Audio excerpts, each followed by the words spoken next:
Okay, so welcome everybody. Thank you for tuning in. Today we have a bit of a unique episode, which I haven't done before, but I always wanted to.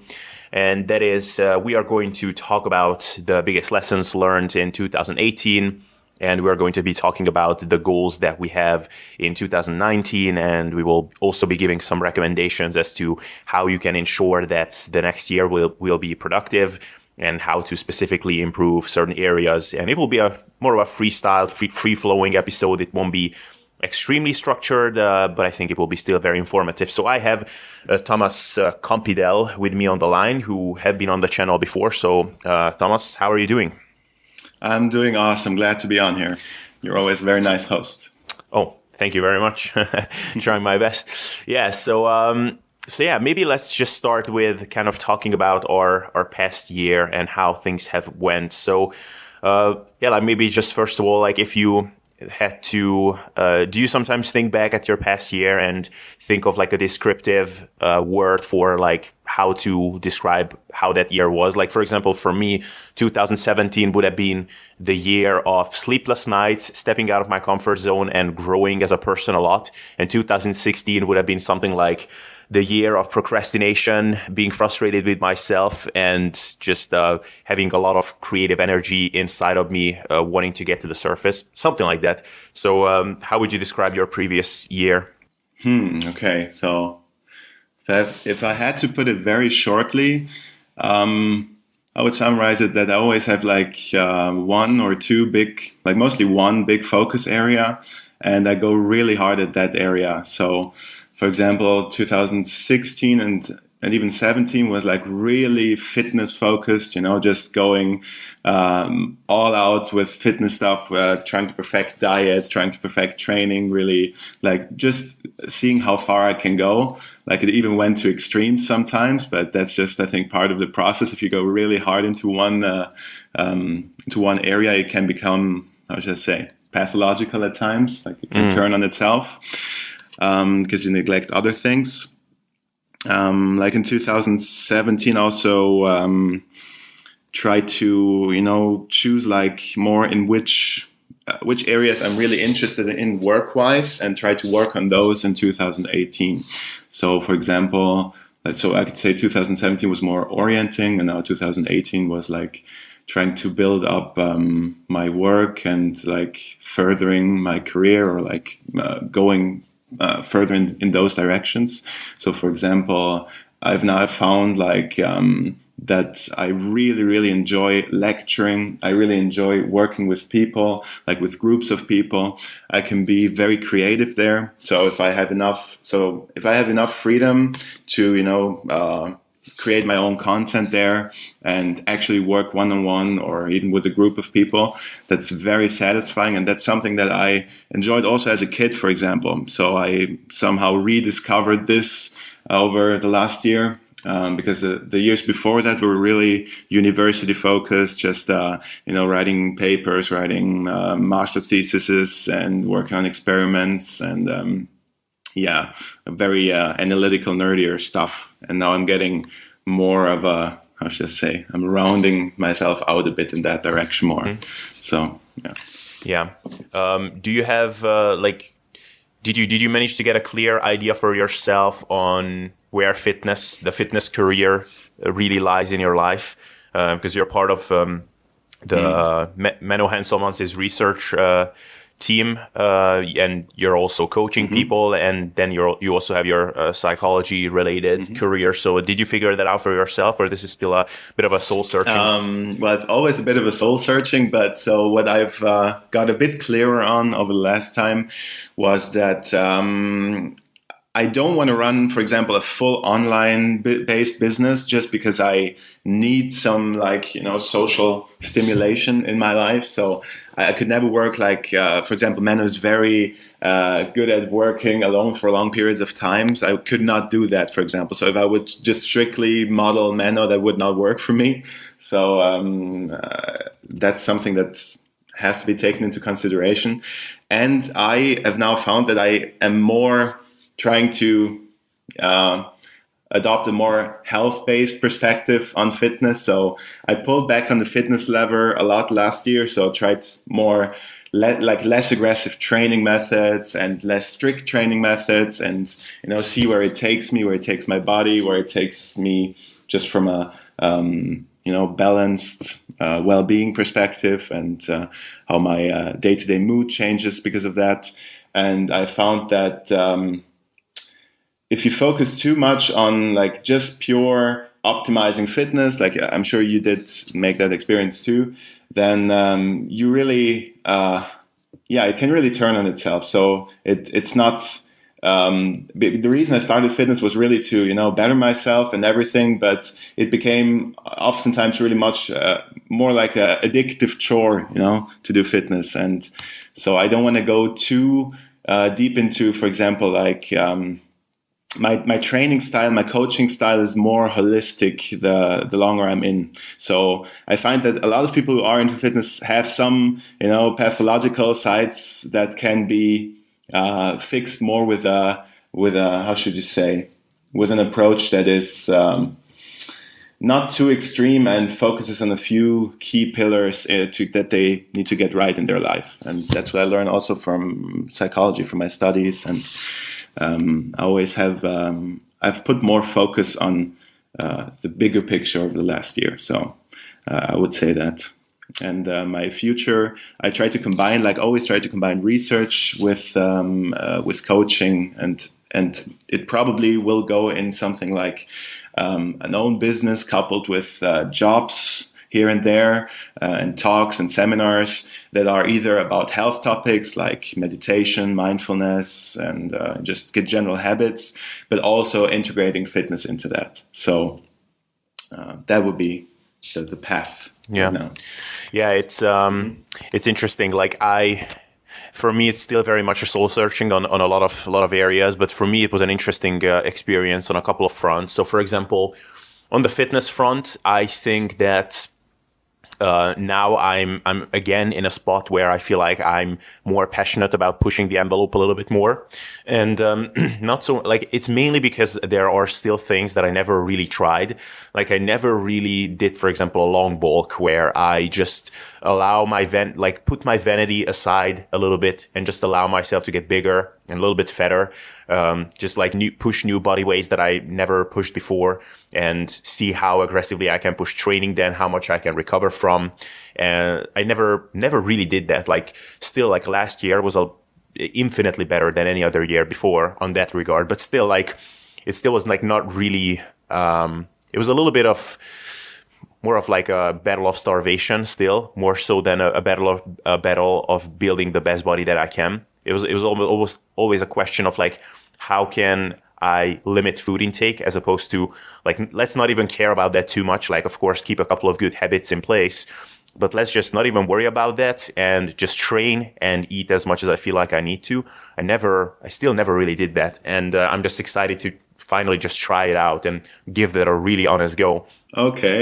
No, what you just described is basically, a bit more abstractly would be, choosing a new goal, or purposely changing direction and making yourself do something that you wouldn't have been comfortable before, right? So it's like a new challenge. So for example, if you have been doing a strict style of fitness and training, it really is not pushing you outside of your comfort zone anymore. It's just, just habit based, and it can be I sometimes felt it almost felt like slavery sometimes if you do something just, because you're used to doing it, right?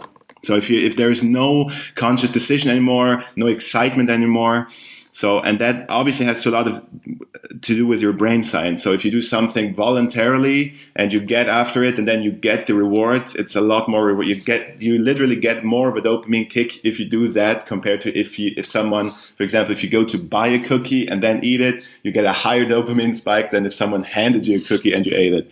So making your own decisions, making new decisions, and then following them, it's a lot more rewarding at the process as well. So that's what I found with the new breathing techniques I'm doing, for example. So it's very, very interesting to get into new sort of spheres in fitness and in health. Yeah, no, it's I think I think it's almost like I talked about this in the past before, that you almost have to, like many times we conclude that certain things just don't work for us. And then if you really take an honest look in the mirror, you really didn't actually give it an honest try. Like you kind of gave it an honest try, but as soon as you, like things got a little bit hard, you just jumped ship. And like, as long as you're really setting the conditions so that you're maximizing your chances of success, you can't really conclude anything. And that's what I did with a lot of stuff. Like that's also what I did with content creation. Like, I really struggled to find a system which worked and which I could rely on for the long term. And that's the same thing with training. And what you just said about about career paths and your need to have a social like element to it. It's really interesting that for me, like over time, it really kind of crystallized for me, like what is the type of work environment that I can be the best at, and what are the things that really matter for me. And like, I think everybody starts out thinking like, okay, I need to make a lot of money and I need to have like a really huge social life. Everybody wants everything. And like over time, it really got clear to me, like the things that are really just so much more important than other things. Like, for example, for me to be able to sort of work on my own terms and like to actually not have like a really huge social element to my work is actually like a lot more important to me than making a certain amount of income, for instance.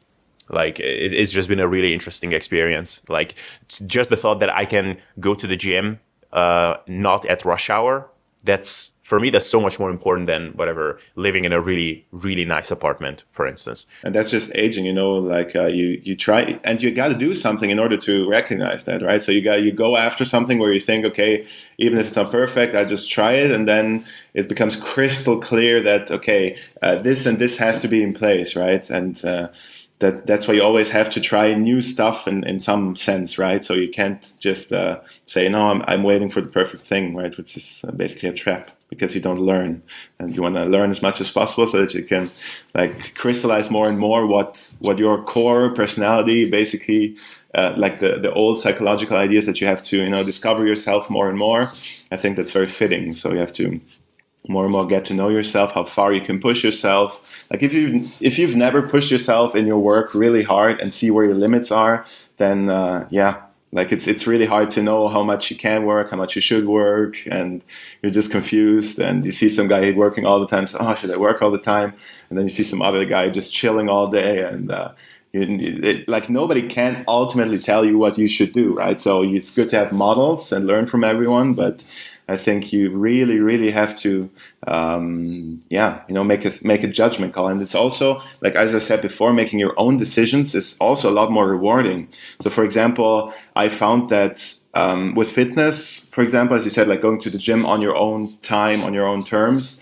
For example, I used to always follow very, very strict programs with very strict, set numbers and parameters and everything. And lately, I've just focused more on, basically, for example, I might just have 1 hour left for my gym time because it got a bit late at work. So whereas that would have stressed me out a year before, oh shit, I have to fit all my training in. Oh my God, it's super stressful. I have to keep up the habit, and basically just like talk to myself like, okay, man, you have to go now, go. I just now have a plan, like, for example, okay, if I don't hit priority number 1, okay, what's priority, or like what's basically plan B? If I only have a half an hour, okay, just do, 2 exercises instead of like 5 or 6, and it's all good, just being more flexible in your, hobbies and your goals is really important for health. So if you can't do the full meditation, don't freak out, just do 2 minutes of breathing, and be happy about it, like make it a conscious decision. And then it's really rewarding, whereas, I did only 2 minutes. Oh my God, I must suck, right? So that's how you can tyrannize yourself with good habits or good intentions often, right? So if you said like you set out like those big goals or even not big goals, but big habits or big habit changes, and then you really tyrannize yourself because you fucked up 1 or 2 times, that's obviously not going to hold in the long run, because if anything big happens in your life, then obviously good habits go often out of the window, and old, more how should I say, more older learned habits. For example, for me, it's always something like drinking or gaming. You know, those things I did in my youth. They always take over a little bit when I have a very, very stressful period. I really feel like, oh my God, I need, to go out more and drink something with my friends or something. I need to, go clubbing again or something, or I need to, those old coping habits basically get active if I'm very, very stressed. And I think it's very good to notice them. Yeah, actually, what you just mentioned in the beginning about how like nobody can really tell you exactly what to do because like you see different models, and I think what I came to find this year, and this may change in the future, but this is where I'm at the moment, that like there's kind of a sweet spot between embracing and accepting some of your flaws and then striving to be better. So, for example, for me, I had to just realize, I don't know if you did like some kind of a personality test at some point. Sure. All the time. Yeah, I did Jordan Peterson's personality test, and it basically came back exactly what I expected. Like, I'm going to be completely honest, I'm not a hyper conscientious person. Like I have, and that mainly comes down to the fact that I have a tough time being motivated constantly. My motivation very much comes in waves, and then I have to be like really strategic as to like how to push things, because I really easily get burnt out. Like if I push the envelope too more, then I burn out and lose motivation, and like like one day I just wake up completely lethargic. Like I want to write something, nothing comes out, and honestly, I feel like a zombie. And for me, listening to someone like Mike Matthews, with whom I'm going to talk to actually soon on the podcast, like him talking about his 70, 80 hour work weeks, it's like watching a sci-fi movie or something. It's not real. It's like watching, I don't know, Hulk destroying a helicopter in an Avengers movie. It's like, yeah, that looks really cool, but like, what am I going to do with that? And it's the same thing when I'm listening to some of these guys that go on the Joe Rogan podcast, and like there was this David Goggins or something like that. Oh yeah, that's super motivating, military. Yeah. But he's talking about like how he intentionally failed some military tests so that he can take it again and push himself even harder. Like it's like what? Like it's almost like again, it's watching a sci-fi movie. It's like, is that real, or is he joking, or is he serious? Like who would do that? Like I wouldn't. And I kind of had to accept that I hope to be a lot more conscientious than what I am now, and I'm always striving to be able to push myself harder. But like, I will never get. It's almost like I'm never going to be a Ronnie Coleman, but I can be bigger than what I am, like muscle wise. It's the same thing with like hard working and the amount of hours that I will be able to work. Like if I actually tried working 10 hours a day, that would actually be counterproductive. Like nothing good would come. Like I would just produce the shittiest quality work ever. So. Yeah, that is really interesting for me. So that's something else you have to consider, right? So how much stress tolerance you have, and that varies a lot. That can change over time, obviously. But for example, for a lot of people, it is too stressful to work, I don't know, a certain amount of hours or a certain amount of, how should I say, complexity in their job. Like, for example, right now in my PhD studies, I also supervise some people, right? So for research, and that is, for example, very, very stressful. So if you have to keep in mind what everyone is doing, like obviously I have Excel sheets and everything, but to manage people and then do your own work and then have a family and everything, it can get a lot. So you have to really see how much stress tolerance you have there, and either outsource it or say, no, it's too much, I can't do that anymore, that specific area, and have to focus on different stuff. And that's just always a balancing act, right? So that's what I say, like always try to push yourself, obviously, but then you'll see the limits over time. Just be aware of it, just don't blindly push yourself like a dog. Yeah. And another thing that I want to touch on work-wise is that some of the biggest challenges for me are like I'm doing this podcast and I have a YouTube channel, and like probably the biggest challenge for me is, so I would say two. Like the number one is actually finding where I need to improve the most. Because I will be completely honest, I'm still in a limbo as to what is the bottleneck in the content that I'm producing. Is it the fact that my videos, well, it's not that my videos are not high quality at all. I mainly just don't have videos. I have podcasts that I just upload to YouTube as well. Sometimes I'm thinking like, should I put the effort on trying to become more of a Greg Nuckols or an Eric Helms in terms of like improving my knowledge? Or should I improve on like learning the marketing side of things, learning how to promote my work better? Because like, yeah, my podcast might not be the best out there, but it's better than most. I would say like there are a lot of shitty podcasts that have a lot more traction than I do. So like, is that where I should place the focus on, or just coming up with more topics so that I can be even more consistent with the work, or should I further my knowledge? That is one big challenge, which I think nobody can answer 100%. Like I can, and of course, like no matter who's giving you advice on this will be a little bit biased based on what they are doing.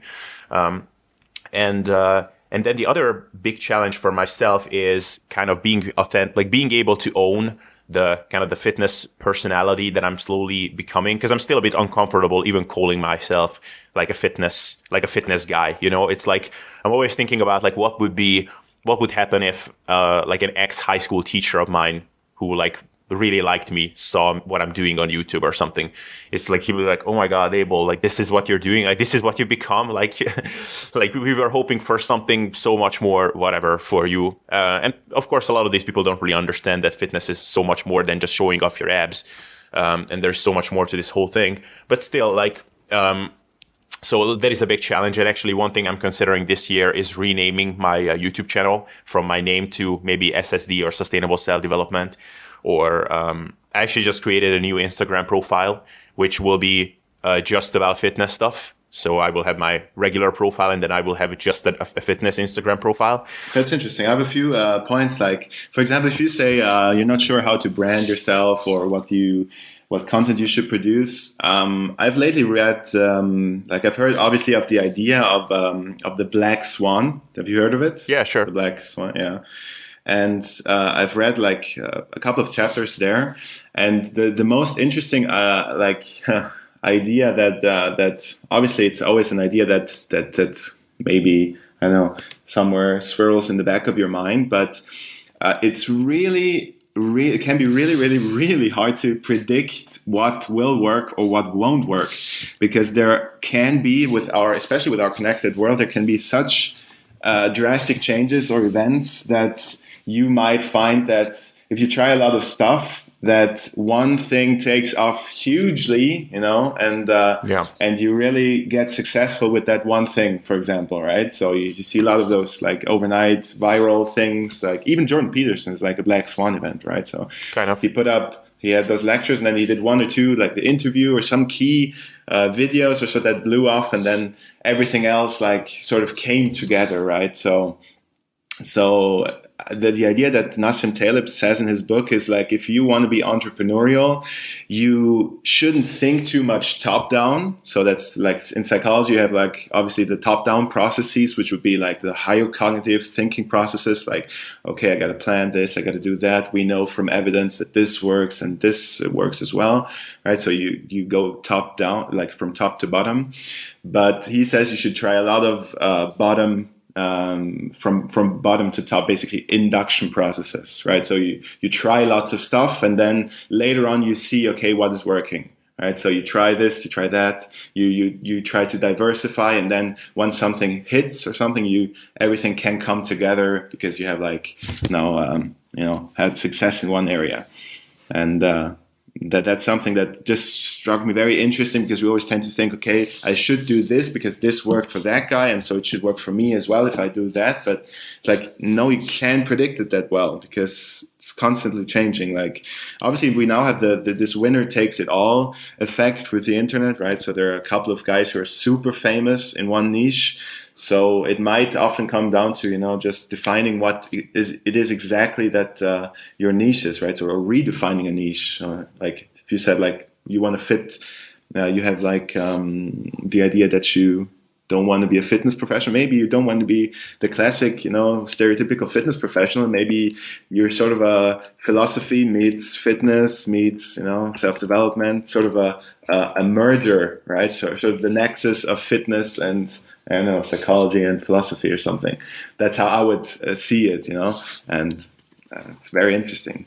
You have a lot of specific clientele there that are interested. And that's always the challenge. Like how do you know when to pivot and when to just keep just shutting up and keep putting in the reps? Because like, for example, like I often said that I'm really proud of the fact that like I have a small following, but that's a very high quality following. But at the same time, I'm not stupid. Like I'm aware of the fact that I put in like a couple of years now. I'm still like, like other YouTube channels and stuff, like they blow up to like close to 1 million following or like at least 100,000, like in 1 or 2 years at least. And I've like still like not even 5,000 after like a couple of years. So it's like, James Clear talks about it in his book, which Atomic Habits, that like if you have a garden hose and the water is not coming out well enough, then you have two options: either like increase the water flow even more, or actually just correct the bend in the water in the hose so that the water can just flow straight.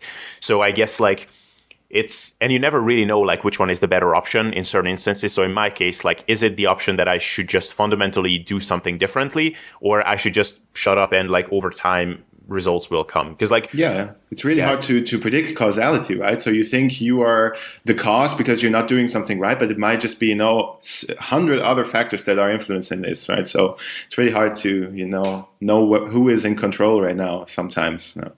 And if you take too much responsibility, then you might conclude, okay, I must suck at this, and then you have to accept it. And it's always that's why I say never get too stuck on one idea. So that's what I've learned, at least in my last years. So be flexible and see where you're good at, and don't try to force anything too long. If it doesn't work, obviously don't be stupid. Now another thing, actually maybe let's talk a little bit about what we want to change in the upcoming year. So like what were some things that were lagging behind or could be better?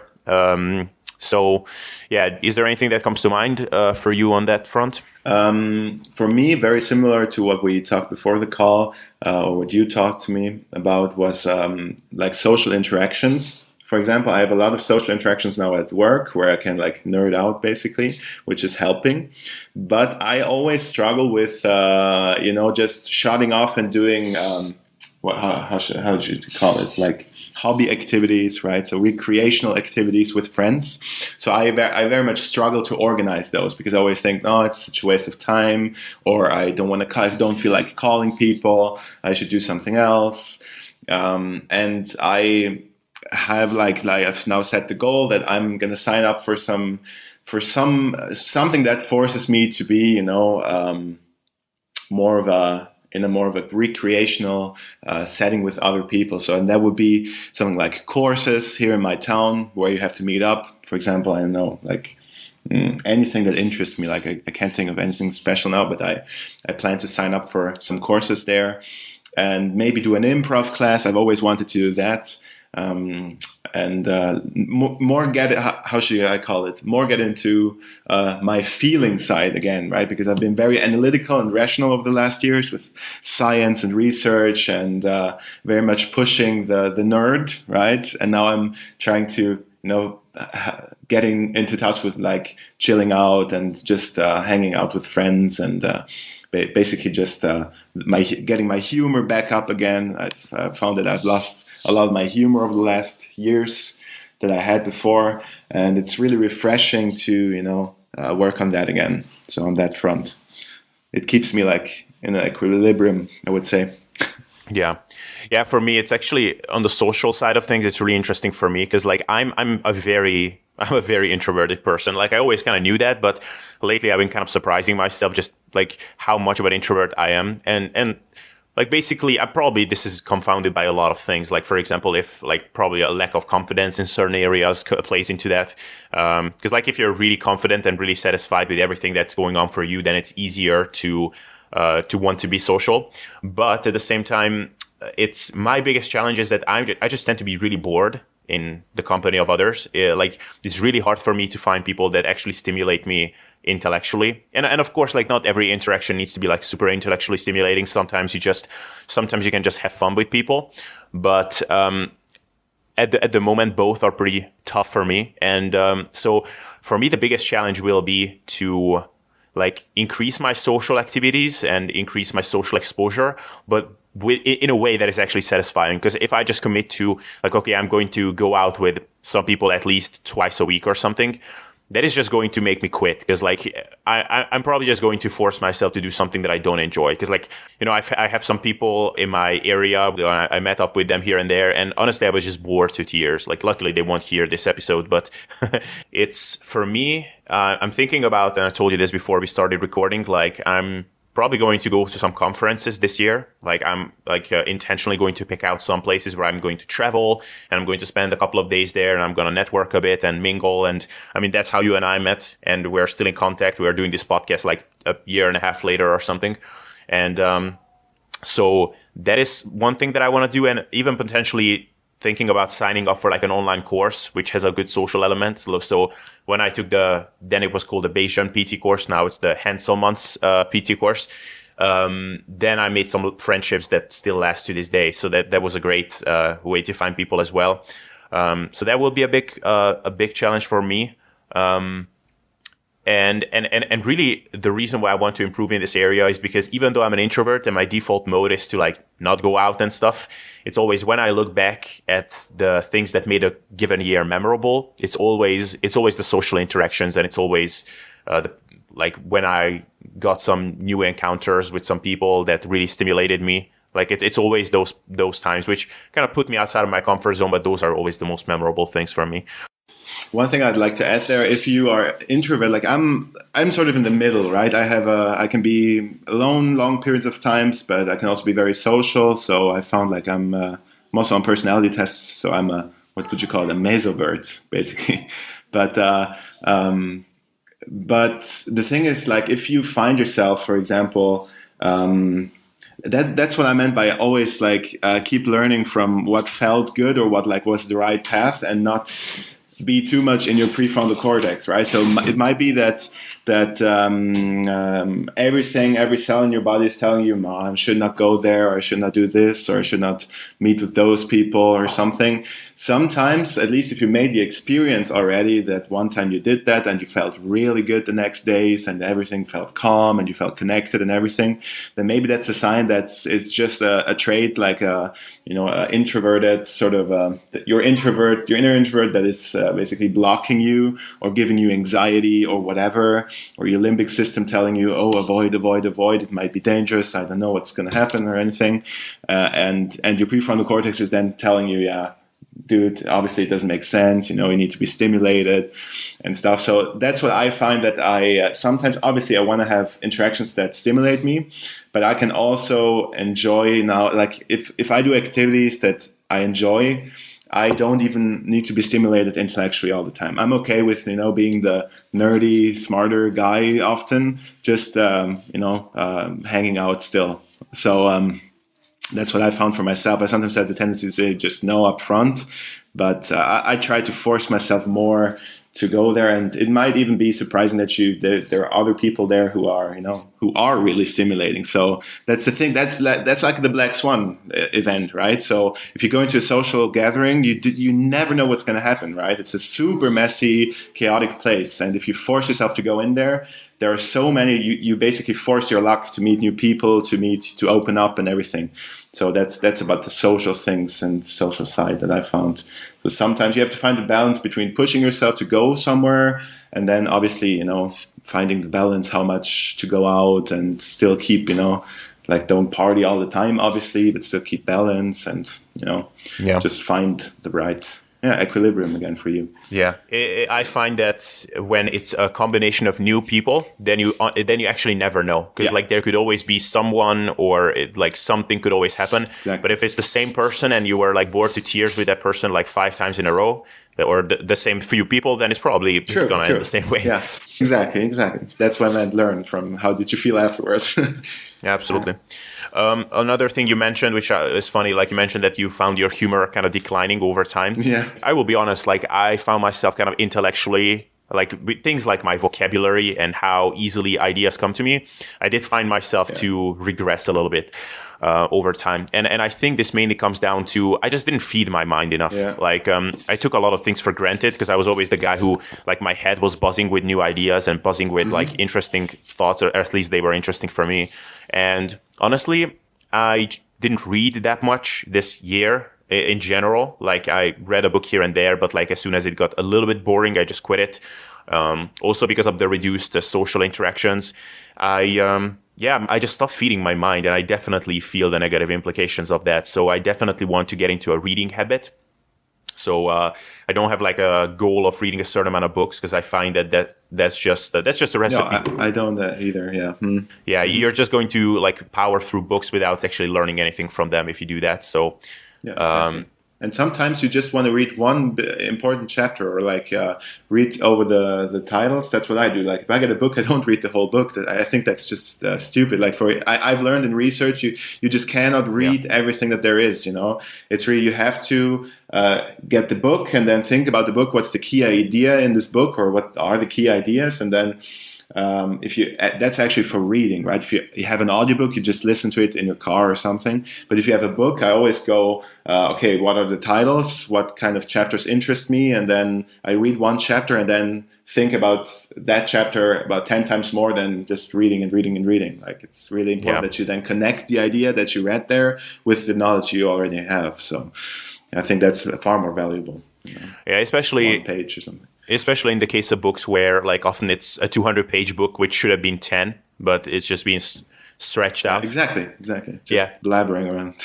I actually honestly find that with certain books, like, it's, in reality, everybody hates those books, and a lot of people who recommend those books didn't even read them. But it's just like, because everybody recommends them, it just became a thing that everybody says that people should read, like the 7 Habits of Effective People. Like, I don't know if you read that book. Yeah, of course. But like for me, Stephen Covey. Yeah, like I was like, I started reading that book like 3 times at least. I was like, what the hell am I reading? Like, it was like just so verbose, like dry, like, oh my God, like, does anybody honestly enjoy this book? Like, I don't. Yeah, the same thing with Tony Robbins' Awaken the Giant Within. Like, I know that a lot of people are gonna slay for me for this, but I tried reading that book at least 6 times. Really? Honestly, like I put it down and picked it up again, and it was like, man, like it was just like listen to audiobook. Yeah.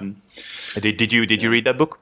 I listened to an audiobook of that one, and I think you just some things resonate more with you and some don't, and you really like the most rewarding thing if you really want to learn. Like, for example, we know that you don't learn if you're not like, if you don't have the spark to learn new ideas, you won't like capture them, right? So if you read a book, you literally won't retain almost anything, right? So if you are willing to sit down and learn and are at least somewhat motivated to open a book, then it should be something that that makes you engaged, right? Or where you see, okay, this speaks emotionally to me, and I see how this connects.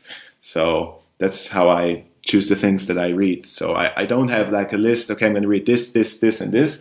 I mainly go by, okay, I read something, and then, oh, this is interesting, this idea. Okay, I could look further into this, and then it sort of goes basically like in research. So I follow the trace there that leads me down the path of these ideas, and I connect them then far better than I would have otherwise if I forced myself to read like in a certain order or something. I think, but obviously it could be different. Like that's, I think, a personal preference thing as well. Yeah, I think that is a good general lesson in terms of kind of picking the people that you're following and kind of picking your gurus, so to speak. That like some people, like Tim Ferriss, for example. Like I can honestly tell that he's a really smart guy, and he had some messages which were impactful for me. But in general, like I just don't like, nothing that he's saying really resonates with me in general, and that is because his target audience and his personality in general probably as well is just a very different type of person than I am. Like I think a lot of the messages that he's putting out is about for really highly ambitious and in general already pretty successful people who are trying to find a bit of some balance and try to turn off that internal voice that is always pushing them to like work 80 hours a week. Like it could not be further from where I am right now. I need a person who like is talking about how to actually get to that place where that could become a problem in the first place. And the same thing with books. So yeah, cool. Any kind of fitness goals for you? Fitness goals. So I always play with the idea of doing a competition. Like I always wanted to do a powerlifting competition, but I had a hamstring issue that now is better, but still always gives me some headaches whenever I go heavy on deadlifts. Like squats are better, but I really wanted to do a powerlifting competition. At least maybe the year afterwards, like 2020. And then I would go into the 93 kilo class. So I would have to diet down for that. But over the next year, I just plan to have it like, similar to the year before. I was really happy where I ended up with my fitness. Whenever I feel like I have a very stress-free period, I go harder with my fitness. I try to go for more PRs. I do more volume, and then auto-regulate it back a lot when I'm busy with other stuff. So basically, even more so focusing on the ad libitum training method. Right? So whenever I feel I go hard, whenever I don't feel it, I'm not concerned if I miss a day or two at the gym. And similar with nutrition. That's my my very, how should I say, lenient, just relaxed approach next year or this year. Yeah, for myself, this year, I very much plan on prioritizing sleep a lot. It's not that I didn't prioritize it so far, but like it's more so just trying to solve this kind of chronic, lifelong sleeping, like on and off sleeping problems that I had, which mainly just come down to, well, there are some simple issues like sometimes just consuming stimulants too late in the day, but in other times like it mainly just comes down to not being able to calm my mind. Like many times, literally the only thing that keeps me up is just the fear of what if I don't manage to fall asleep, which just, like that's not a very good recipe for getting good night's sleep, or even falling asleep. So, that like just managing to solve that problem as much as I can.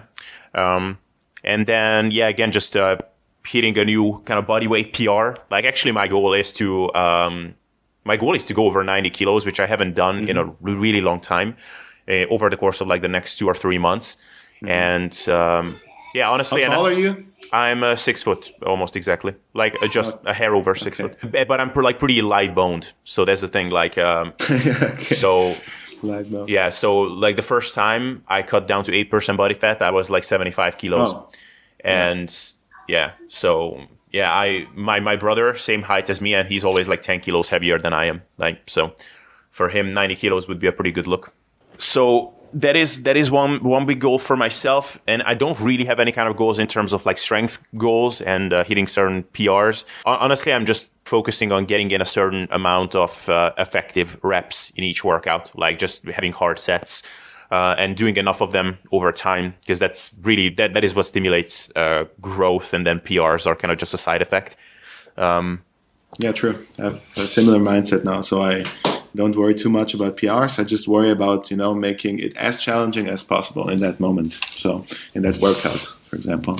So what do you think about, like, what do you think is a good way of setting goals for, like, I guess, like, there's nothing magical about the new year, but it's always a nice thing to reflect on your previous year at the end of the year and then setting some new goals. So, like, how do you think is the best way to go about this? Do you have any kind of strategy that you develop for yourself, maybe? Well, I do think like many people bash on New Year's resolutions, but I think like a new year can be like psychologically a good structure to a new sort of episode in your life or a new event, like new period. And well, I always have mixed goals. So, for example, like you talked about the pitfalls of setting like how would you call them, external goals, like performance goals, like earning 40K this year or something. I always have a mix of like, okay, I have some sort of external goal. Like, for example, if it would be fitness-wise, I would say, okay, get to around 10% body fat or something.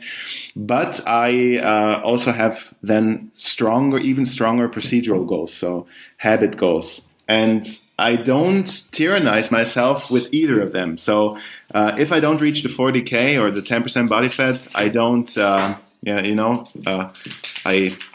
how should you call it? Like, if I don't reach it in a certain time period, I'm not a failure. I just have it more sort of to aim towards something, and then I focus on the habit-based stuff in a sort of how I said before, in a sort of a hierarchical manner, because I know my life can be very hectic with family life and everything, so that if I don't get the habit perfect on a given day or week, I just try to do it imperfectly, just do something along the line, right? And I found that I can be still happy and progress towards something even if I'm not perfectly following that. And I always have the tendency to do too much, to set too many goals and to do too much at once, which also can burn you out, obviously. And you get less done than if you were just focused a little bit on fewer things, right? Ironically. So it's always a mix between still trying to develop habits and also in the other direction, get less and less stuck on old bad habits, right? So I found that over the years, my bad habits like procrastination in certain areas or unhealthy behaviors of some kind, they get less and less over the years. So, for example, where a couple of weeks of bad sleep or drinking or something are always some that come up for me at some point during the year, they became just less and less over the years. So I'm happy with that progress as well. So less negative, basically doing stupid stuff in your life. I think that's very valuable too. Yeah. So. Yeah, I very much agree in that. For me, like really the priority is going to be just committing to some small things that I'm sure that at least I can keep those up. Because like if I just honestly, like over the past 6 years, if I just accomplish like 10% of all the things that I set out for myself, which were like some of them were like really big commitments, then I would be like, oh my gosh, I would be in an amazing place right now. But like I just committed to things which I couldn't even keep up at times for like even like 1 or 2 days. Like I many times committed to morning routines which were like really ambitious. No, exactly. That's the same. Like you cannot say I'm committing to a 50-minute morning routine when you have like, I don't know, when you have a kid that sometimes wakes up earlier or something, then, oh my God, I can't get my morning routine in. Like I could not do that, right? So I have to be very, very flexible in my approach there. So yeah, that's a very important part, to be mentally flexible about your goals and not be too strict about your goal. A goal like is just more of okay, you set a goal, but don't take it too seriously. Like don't make it your master that takes over your life. So that's what I've learned about goals. Just have like a direction, and then it motivates you. But like if you cannot keep up, it's okay to make it more flexible and change the deadline or change the outlook or make it more realistic or context aware, for example. So yes, for me, like one of the biggest things is to, like I said in the beginning, embrace some of the weaknesses that I have. And so, for example, I know that I'm not a hyper conscientious person, and I know that I'm not a really positive person. And for me, it's really important to like work with that and to find systems which like basically can correct for those little weaknesses of mine. Like I'm never just going to magically transform into a super positive person. So for me, having a small routine, like a gratitude routine every day, like something really simple, but like each morning, writing down, for example, one thing. I really like Tim Ferriss's recommendation, which is like you practice gratefulness in 4 different categories. And one of them, I think, is one opportunity that you have that day. The other one is one great thing that happened yesterday. Then one person that you're grateful for in the past. And then the 4th one is something trivial and simple that is near you. And yeah, and that kind of prevents you from going on autopilot. And yeah, that's really cool. So something like that, or at the end of the day, just writing down 3 great things that happened that day. Like that is, it's almost like when you have a knee injury or something, and then your training is almost always tweaked so that it takes that into account. It's kind of the same thing for me in terms of just managing my mental health. So yeah, exactly. Yeah, gratefulness is a big thing. Like I've read like a book recently where brain science book talk about gratefulness. And the thing about gratefulness is even if you don't have something to be grateful for right now. So for example, if you can't come up with something, or it's too casual, or you don't feel like I don't really, nothing comes to mind. Even the state of looking for something grateful is restorative in itself, because it activates the same circuitry. So that's something very interesting. And we know that, for example, it's really bad if you want to be grateful to compare your circumstances with someone poorer, for example. So it's bad to say I'm grateful that I have a house, because many people don't have a house, because that's a sort of an ego-driven goal, right? So not actual gratefulness. So actual gratefulness would just be, present, appreciating the warm air just for the sake of it, or just enjoying the day and being grateful for that. Sort of more of a spiritual gratefulness, I could say. And I try to do that too. And a lot of meditation helps. And I also watch humorous YouTube videos often before I go to sleep. That's it's also backed by science that releases more serotonin. So it's also, if you want a scientific reason to watch YouTube videos, you are allowed. An interesting thing that I kind of want to get around is that at night when I go to sleep, often I get so caught up in the things that I want to do that, for example, I'm trying to work on something and then I kind of just get burnt out on it in the process. I get bored and I just want to quit doing it. Then I want to go to the gym. And as I'm going to the gym and I start listening to a podcast or something, all of a sudden I get this crazy clarity of mind and just get this bird's eye perspective on what I'm doing and why it's important for me.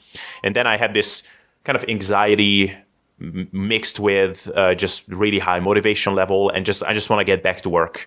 And often this kind of hits me before I would fall asleep, I guess, because that's just the time when you're reflecting on your whole day. And then, of course, I'm trying to get anxious at the wrong time. And I have the sense of urgency and the necessity level at the wrong time. And if I could just summon the same kind of clarity of mind and sense of urgency when it's actually time to work, that would be so much better. So it's an interesting one that I still don't really know how to get around. Maybe just taking more breaks during work. And one thing I've learned, for example, that really helps de-stress my brain, if I have lots of things, or if I'm working or doing anything actually, and the thought comes up that might be interesting, I immediately send an email to myself. Not even put it on a to-do list or think about it more, just send an email to myself. Think about or sign up for a course or something, or implement this and this project in your work or something, just to get it out of the head. You don't know how unconsciously it affects you later on. So that's what I've learned, because if you try to keep everything in your mind and I'm going to do that, blah, blah, blah, it can really for me, I felt it can subconsciously stress you later on. Literally getting it out there the moment it arises helps a lot. And then obviously the next day you work on the email list. Basically, I always work on my email, so I have a list in front of me, and then I put it on the to-do, or I can get more anxious or more motivated about it. So that's what helped for me. But obviously, it's really hard to control your energy levels and your motivation in that sense. Yeah. So I think we basically covered everything. Almost at the hour mark. We covered everything, God and the world. Cool. So, all in all, I guess we wish everybody a successful 2019. And, hopefully this was informative. It was a bit rambly and we were a bit all over the place, but I think we covered a lot of very philosophical. Yeah, but we covered a lot of cool stuff. So. But sometimes it's needed. I think too. Awesome. So, Abel, have a great time. Thank you for having me on. Yeah, you too. And talk soon. Yeah, talk soon. Do you want to let people know where they can find you?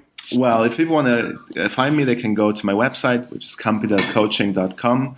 I'm not very active there anymore because I'm more focused on university stuff right now. But I am in the works for the German followers for sort of a German course, which I'm not going to get too much information out what it is about, but it's going to be interesting. So over the next year, I'm working on that.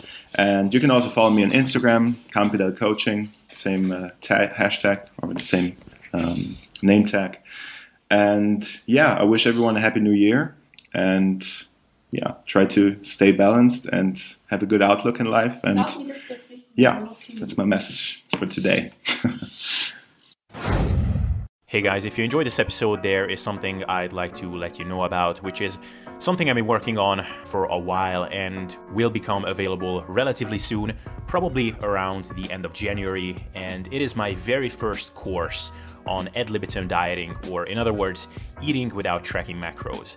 This is something I talked about on the podcast a lot, and since this way of eating is something that, simply put, has changed my life and the way I operate on my fitness journey, I decided to put everything I learned about this over the years into one comprehensive course. So I would just like to let you know about this, and further details about this will be announced on the channel very soon. Alright, hope you had a fun time listening, and with that, see you next time.